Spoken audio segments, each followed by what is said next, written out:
আসসালামু আলাইকুম। সকলকে মসিয়াস টিউটোরিয়ালের পক্ষ থেকে স্বাগতম। আশা করি সকলেই ভালো আছেন।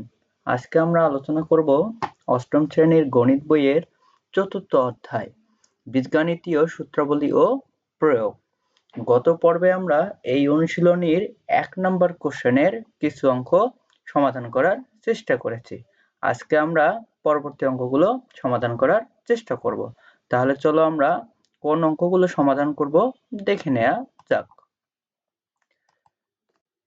গত পর্বে আমরা আলোচনা করেছিলাম ক নাম্বার, খ নাম্বার এবং গ নাম্বার। আর এই পর্বে আমরা ঘ, ঙ এবং চ আলোচনা করব। এখন কোশ্চেনটা আমাদের কি বলছে? বলছে যে সূত্রের সাহায্যে নিচের রাশিগুলোর বর্গ নির্ণয় করো। তাহলে চলো ঘ নাম্বার কোশ্চেনটা আমরা কিভাবে সমাধান করব দেখে নেওয়া যাক। ঘ নাম্বার কোশ্চেনটা ছিল যে ax - by এর বর্গ নির্ণয় করতে বলছে। এখন আমি যদি ax - by এর বর্গ নির্ণয় করি তাহলে পাওয়ার 2 দিতে হবে। এখন যদি পাওয়ার 2 দেই আমরা সূত্র কি জানি? যে a - b হোল স্কয়ারের সূত্র জানি, আর আমরা জানি a + b হোল স্কয়ারের সূত্র। এখানে যেহেতু মাইনাস আছে তাহলে আমাদের a - b হোল স্কয়ারের সূত্র প্রয়োগ করতে হবে। তাহলে এখন দেখো এখানে যদি ax সমান আমি a ধরি এবং by সমান যদি b ধরি তাহলে কি হচ্ছে যে a - b হোল স্কয়ার। তাহলে a - b হোল স্কয়ার সূত্র কি? আমরা জানি যে a square - 2ab plus b square. এখন এখানে a কি ছিল? এখানে a সমান ছিল আমাদের ax। তাহলে ax এর উপরে কি করতে হবে? হোল স্কয়ার করতে হবে। তাহলে ax এর উপরে হোল স্কয়ার দিলাম। তাহলে আমাদের সূত্রের a স্কয়ার গেল। এরপরে সূত্রের -2 সূত্রের হলো মাইনাস, এই যে -2 a ছিল আমাদের x আর b ছিল আমাদের by। আমি এখানে লিখে দিছি প্লাস b স্কয়ার আমাদের কি ছিল? by এর উপরে হোল স্কয়ার। এখন দেখো যে এইখানে আমি ax এর উপরে বন্ধনী দিয়ে হোল স্কয়ার দিছি। এর কারণ হলো যদি এখানে দেখো যে দুইটি সংখ্যা বা তিনটি সংখ্যা এরকম যদি থাকে, 2 থেকে শুরু যদি কোনো সংখ্যা থাকে বা অঙ্ক থাকে বা লেটার থাকে তাহলে এর উপরে বন্ধনী দিয়ে হোল স্কয়ার দিতে হয়। আবার যদি মাইনাস থাকে, যদি -a থাকতো তাহলেও কিন্তু এর উপরে বন্ধনী দিয়ে হোল স্কয়ার আমরা দিতাম। এখন যদি আমরা ক্যালকুলেশন করি তাহলে কি হচ্ছে দেখো সবাই। এখানে আমাদের ছিল x এর উপরে হোল স্কয়ার। এখন এই হোল স্কয়ার একবার এর উপরেও আছে আবার x এর উপরে আছে। তাহলে আমি যদি এটা ক্যালকুলেশন করি তাহলে কি হচ্ছে x স্কয়ার আর x স্কয়ার। এখানে হলো মাইনাস মাইনাস দিলাম। এখন যদি আমি এটা গুণ করি তাহলে কি হচ্ছে 2abxy, কারণ এখানে এর সাথে আর কোনো a নেই, b শুধু b, x x আছে, y y আছে। এজন্য সবগুলো কিন্তু আমি একসাথে গুণ করে দিছি কারণ গুণ আকারে আছে। এরপরে হলো প্লাস, আমি প্লাস দিলাম। এরপরে by এর উপরে হোল স্কয়ার আছে। একটু আগে আমি বললাম যে এই যে পাওয়ার 2 b এর উপরেও আছে আবার y এর উপরেও আছে। তাহলে আমি যদি b এর উপর পাওয়ার 2 দেই b স্কয়ার হচ্ছে, আবার y এর উপর পাওয়ার 2 দিলে y স্কয়ার হচ্ছে। ওকে, আশা করি সকলেই অঙ্কটি বুঝে গেছো। যদি বুঝে থাকো তাহলে চলো আমরা পরের অঙ্কটি দেখি। পরের অঙ্কটি আমাদের কি ছিল? যে x³ + xy এর বর্গ নির্ণয় করতে হবে। এখন যদি আমি x³ + xy এর বর্গ করি তাহলে এত এর বর্গ কি করলে কি করতে হবে? পাওয়ার 2 দিতে হবে। এখন এখানে x³ সমান হলো a আর xy সমান হলো b।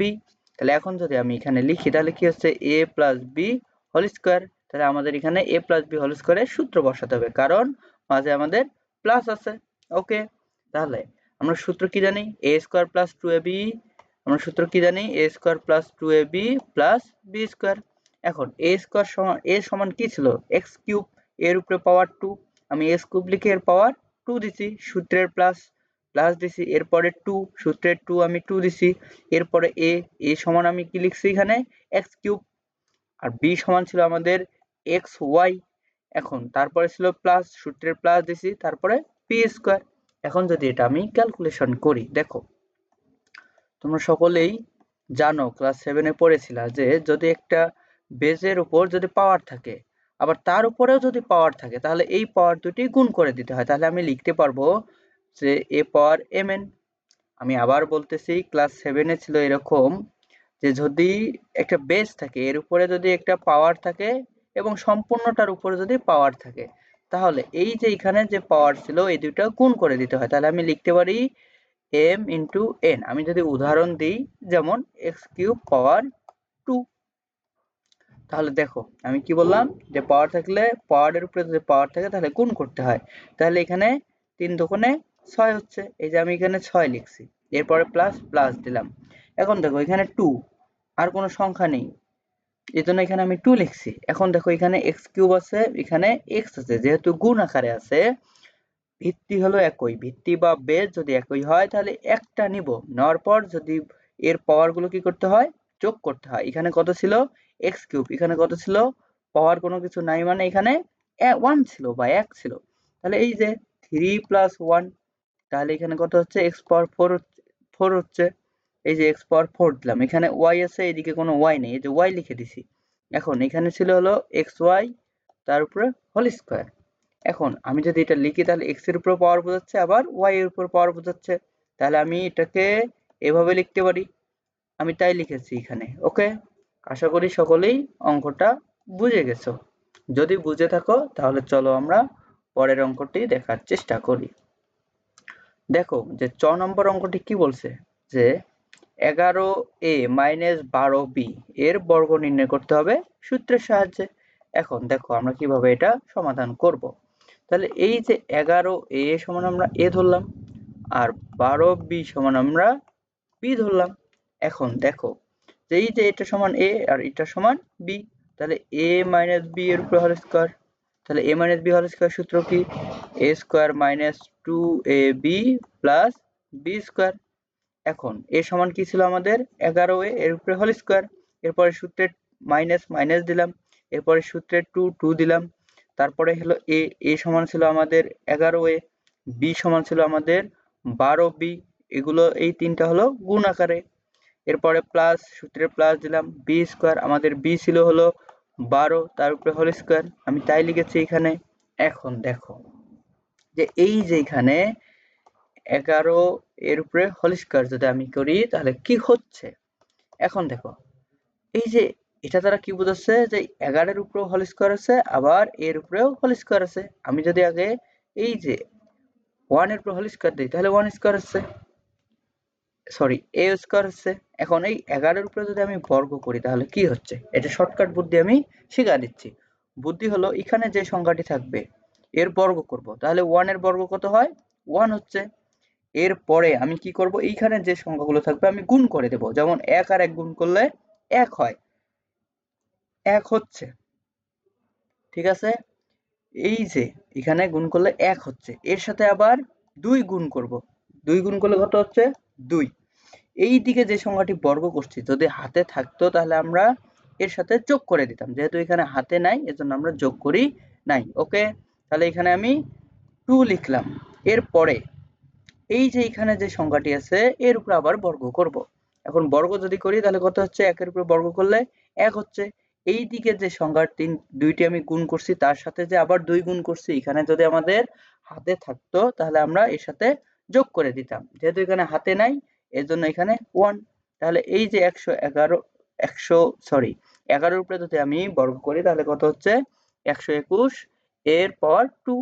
এরপরে মাইনাস, এখন যদি আমি এগুলো গুণ করি, এই যে 2 গুণন 11 গুণন যদি 12 করি তাহলে এখানে আমি পাচ্ছি 264। এর সাথে এবি আমি গুণ করে দিছি, এরপরে প্লাস আছে আমি প্লাস দিলাম। এখন এই যে 12, সরি এই যে 12b যে আছে এখানে, এই যে 12b এর উপরে বর্গ। এখন দেখো এটা দ্বারা আমি একটু আগে কি বললাম, যে এই যে 12 এর উপরেও আবার বর্গ বোঝাচ্ছে, আবার b এর উপরেও বর্গ বোঝাচ্ছে। কেউ আবার এখানে 1 এবং 2 আলাদা করে কেউ বুঝবা না, যে 1 এর উপরে বর্গ আবার 2 এর উপরে বর্গ, এটা একটা সংখ্যা ধরতে হবে। ওকে, তাহলে এখন দেখো এই যে b স্কয়ার এখানে হচ্ছে, এখন 12 এর উপরে যদি আমি বর্গ করি তাহলে দেখো কি হচ্ছে। তাহলে এখন দেখো প্রথমে আমি কি বললাম, এই সংখ্যাটার উপর বর্গ করব, বর্গ করলে কত হচ্ছে, 4 হচ্ছে, হাতে নাই। এখন কি বলছিলাম তারপরে, যে স্যার এখানে যে সংখ্যা দুটি থাকবে গুণ করব, তাহলে 2 এর সাথে 1 গুণ করলে 2 হচ্ছে, আবার এই যে এখানে 2টা গুণ করে যে গুণফল পাবো ওর সাথে আবার 2 গুণ করব, তাহলে গুণ করলে কত হচ্ছে, 4 হচ্ছে। এখন হাতে নাই এখানেও, এখন কি করব, এই সংখ্যাটি বর্গ করব। বর্গ করলে কত হচ্ছে? 1 হচ্ছে। তাহলে দেখো যে 12 এর উপরে যদি আমি বর্গ করি তাহলে কত হচ্ছে? 144। এই যে 144, যেহেতু এখানে b ছিল, b এর পাওয়ারও 2 আছে, এই যে b স্কয়ার হচ্ছে। আশা করি সকলেই অঙ্কগুলো বুঝে গেছো। যদি অঙ্কগুলো ভালো লেগে থাকে তাহলে লাইক, শেয়ার এবং সাবস্ক্রাইব করে চ্যানেলটির পাশে থাকুন। ধন্যবাদ সকলকে।